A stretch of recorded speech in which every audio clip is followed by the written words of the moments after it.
Anxiety is proven to be terrible for your sleep, but fortunately, there are 7 science-backed techniques that you can do right now that will help you fall asleep and stay asleep throughout the night.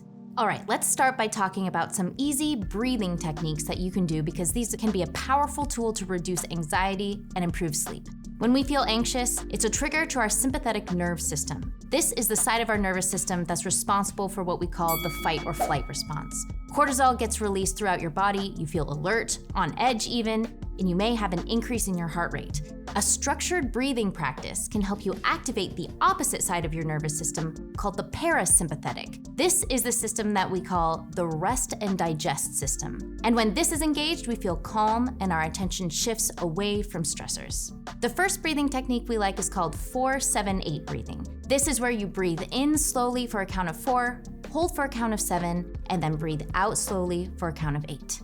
People shallow breathe all the time, and they don't even realize it. They're just like, they're not breathing in and then dumping all that extra carbon dioxide out. So your heart actually has to work almost twice as hard because of this shallow breathing. So when we get people to breathe in a big breath and then dump all that excess carbon dioxide out, when they breathe in, their heart doesn't have to work as hard, which means your heart rate slows down. And remember, the number that we're trying to reach is a heart rate below 60 in order to enter into a state of unconsciousness. Okay, so 4-7-8 breathing is a really common technique, but if you want something that's a little more symmetrical, then box breathing is also a great tool. Box breathing is just where you breathe in for a count of 4, hold for a count of 4, breathe out for a count of 4, hold for a count of 4. Maybe 4 or 5 cycles of that. Then with the eyes closed, again, just slowing things down, thinking about your heart rate going down. Progressive muscle relaxation is another great tool. This is a sequential tensing and then relaxing of different muscle groups in the body, usually starting with your face and forehead and then gradually moving down your body. This not only promotes a physical relaxation, but a mental release for sleep as well. Breathing, progressive muscle relaxation, guided imagery. These are going to reduce our sympathetic drive as we're doing them, but they also serve as a distraction. So here's a good example. Start by tensing the muscles in your forehead as tightly as you can for 10 seconds. Feel those muscles getting tighter and tighter. Then slowly release the tension as you count to 20. Notice how your muscles feel as you relax and breathe slowly and evenly until your forehead feels completely at ease. Then move on to your jaw and repeat the process. Then your neck and shoulders, arms, hands, you get the idea. There are some excellent progressive muscle relaxation guides on YouTube, and we've gathered some of our favorites in the description below, so be sure to check those out. Next is something called guided imagery. This involves visualizing a peaceful or calming scene or environment using all 5 senses to immerse yourself in the experience. And the benefit here is that it can significantly reduce anxiety levels by shifting focus away from your stressors and help you fall into a state of relaxation. One of my favorite guided imagery techniques is where I talk to people about walking into a pool without stairs. That's a great one because what we do is we have people become aware of the water, right? So it starts at their toes, and then you ask them to feel it at their ankles. Then you ask them to feel it in the middle of their calf. I'm slowly forcing a person to focus at a particular body area, which means they're not thinking about their anxiety-provoking thing, and I'm asking them to relax that area on top of it. So when you're in the water or when the water rises above your foot becomes more relaxed than it ever has. And then when it rises above your ankle becomes relaxed. And you see what I'm doing here is I'm slowly walking people backwards, but what it ends up doing is being incredibly relaxing and distracting at the same time, usually enough to let the natural sleep process come in and take over.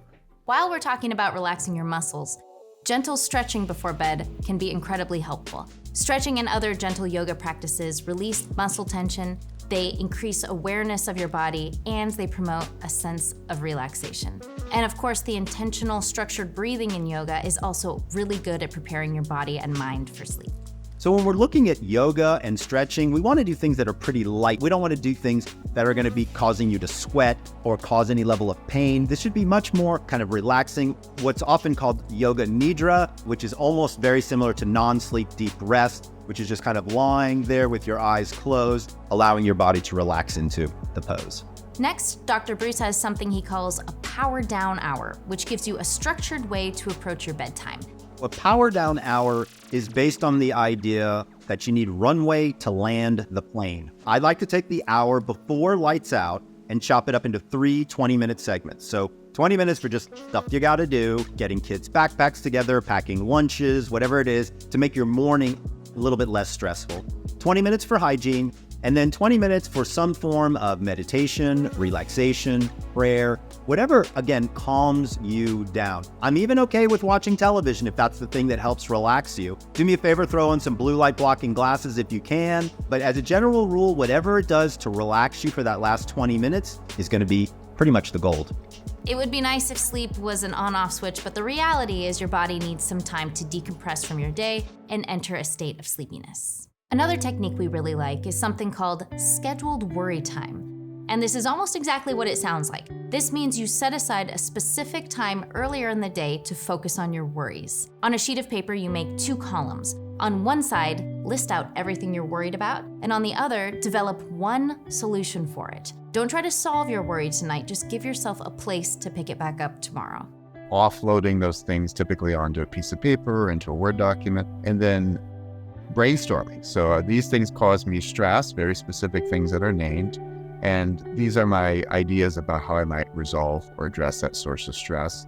Now, there are some things that you put on the list that you don't have any ideas on how that might be resolved, but you put it aside. You say, I'm not going to worry about that right now. I'll come back to this tomorrow and think about this again. Maybe things will change. I'll have some new ideas. I'll focus my efforts around the things I have a little bit more control over. By setting a designated time for these thoughts, it can act as a pressure release valve, giving your worries and anxiety some place to go so that they're not pent up inside. Finally, journaling each night can be an incredibly effective strategy for managing anxiety and improving sleep. Think about this as a way to transfer your worries from the mind to paper, which can help clear your mind and make it easier to relax and fall asleep. There are different kinds of journaling techniques, of course, but we really like a gratitude journal. This can help you track the things you're grateful for and remind you of some of the goodness in your life. You might start your gratitude journal with a few of these prompts, like writing about a supportive friend or family member who's been there for you, retelling a memorable experience or event that brought you joy or happiness, describing something you learned that was meaningful or helpful, or maybe just appreciating the beauty of nature, such as a stunning sunset or a blooming flower. But whether you use a gratitude journal or some other technique like a scheduled worry time, the point is, you're getting these things down on a piece of paper. You're working through them in a more structured, organized way. You're targeting the things you have more control over and letting go of the things that are beyond your control. Of course, if you've tried all these techniques and you're still struggling with anxiety, it's always important to speak to a physician or therapist. And especially if you find your anxiety is impacting your ability to engage in routines or has an impact on your relationships or family. There's a difference between mild, manageable anxiety and anxiety that really needs professional intervention.